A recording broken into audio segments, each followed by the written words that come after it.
কিন্তু আদি আমি জানি না, এই বছরে সব কিছুই কেমন যেন অন্যরকম হচ্ছে। আর আমার মনে একটু হলেও না আশার আলো যাচ্ছে, জানো। আশা? কি আশা বলো?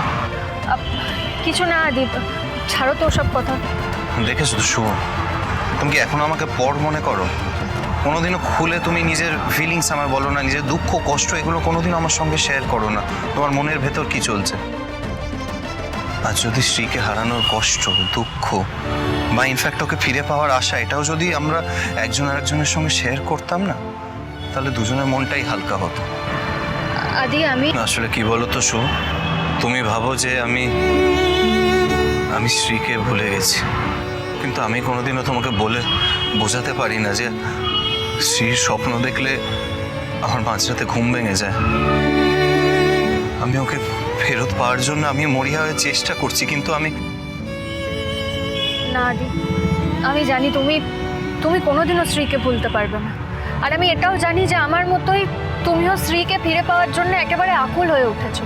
কিন্তু আদি বিশ্বাস করো, আমার আমার কেন জানি না মনে হচ্ছে এই স্ত্রীর জন্য অপেক্ষা করার দিন আমাদের হয়তো হয়তো শেষ হয়ে আসছে।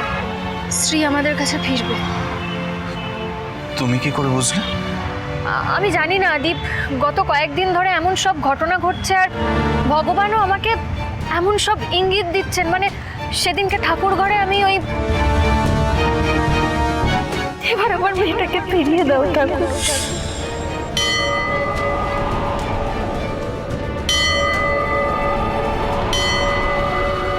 কি ধূপও চলছে না, তাহলে এরকম সুন্দর গন্ধ কোথা থেকে আসছে? শুভ, আমারও তাই মনে হয়। मस्ती है माहौल में चाय तुम्हारी है।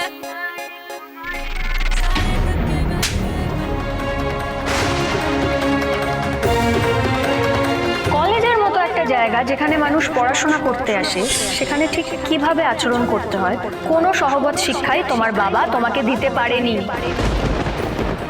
এই হিউমিলিয়েশন পরে বাড়িতে আমি জল পর্যন্ত খাবো না। হ্যাঁ,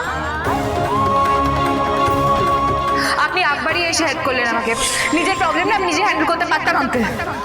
আরে ভুল মানুষকে সাহায্য করেছো তুমি। যে মানুষ সাহায্য পেয়ে একটুও কৃতজ্ঞতা বোধ দেখানোর মতো এসব লোককে সাহায্য করতে নেই। अरे अभी तो पार्टी शुरू हुई है।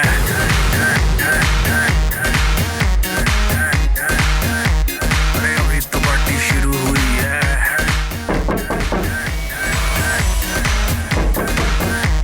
अरे अभी तो पार्टी